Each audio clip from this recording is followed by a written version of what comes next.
On June 21, 2025, the world changed in a single night. Missiles lit up the sky over Natanz, Fordow, and Isfahan, three of Iran's most fortified nuclear sites. But they didn't come from Israel. This time, it was the United States. Under the direct orders of former President Donald Trump, the U.S. military launched a coordinated airstrike, officially ending America's years of restraint and dragging it back into another Middle East war. But why now? What changed Trump's famously "no more wars" policy? Is this legal under U.S. law? And what will the consequences be for America, the Middle East, and the world? Let's dive deep into this breaking global crisis.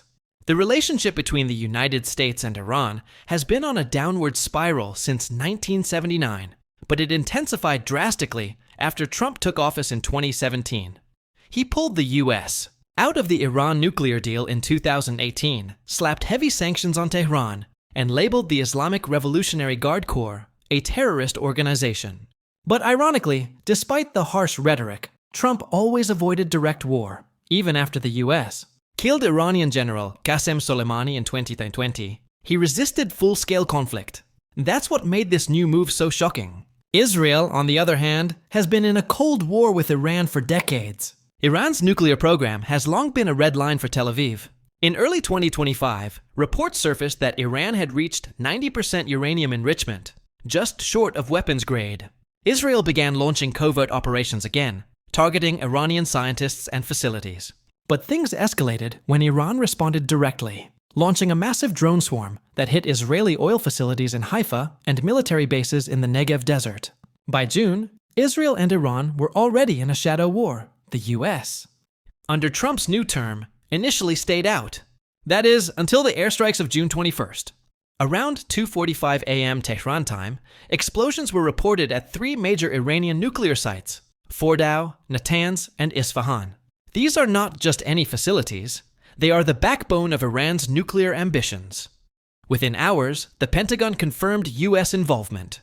The airstrikes were carried out using B-2 stealth bombers and Tomahawk cruise missiles launched from the Persian Gulf. What's critical here is the legality and timing.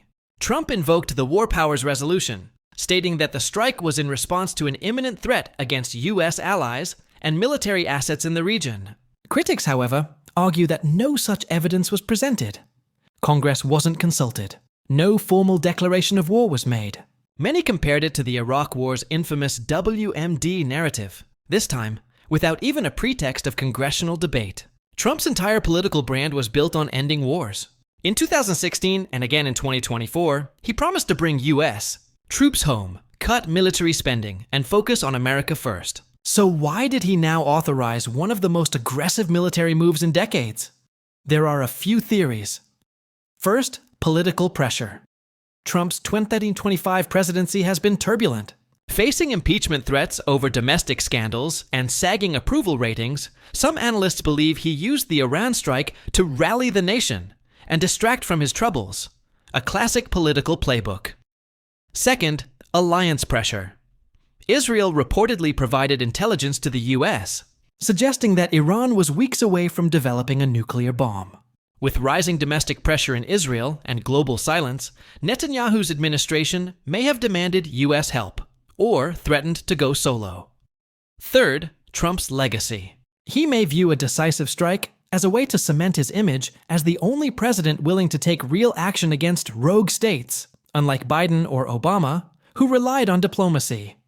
The reaction within the U.S. was immediate and explosive. Speaker of the House demanded an emergency session of Congress, calling the airstrikes an unconstitutional act of war. Legal scholars criticized the move as a blatant abuse of the War Powers Act, which was meant to restrict unilateral war decisions by the president.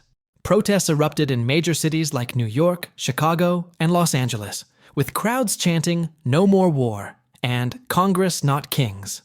Several senators from both parties questioned Trump's motives, with some even proposing a new bill to limit presidential war powers even further. The Pentagon itself seemed divided. While some generals backed the need to neutralize Iranian aggression, others were reportedly caught off guard by the strike order, suggesting it was a hasty political decision rather than a well-planned military operation. Global reaction was just as volatile. The United Nations held an Emergency Security Council meeting. Russia and China condemned the U.S. strike as a violation of international sovereignty. European nations expressed grave concern, with France and Germany calling for immediate de-escalation. Meanwhile, Iran vowed retaliation. Supreme Leader Ayatollah Khamenei declared that the U.S. had committed an act of war and promised that American bases and allies are now legitimate targets. Hezbollah and other Iran-backed militias have already increased rocket attacks in Syria and Iraq. There's also a fear of oil crisis.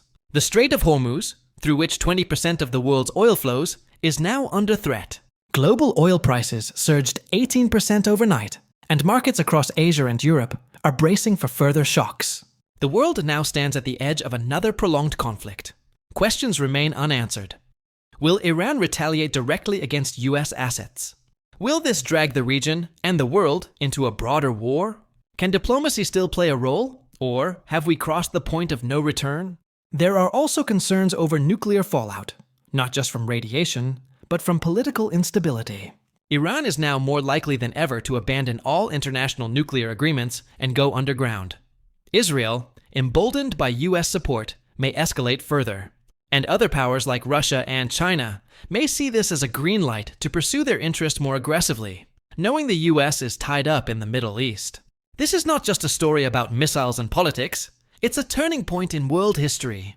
The strike on June 21st may go down as the day the post-Iraq era of caution ended, and a new era of confrontation began. Whether Trump acted out of strategy, ego, or desperation, one thing is clear. The world is no longer on the edge of conflict. It's already in it.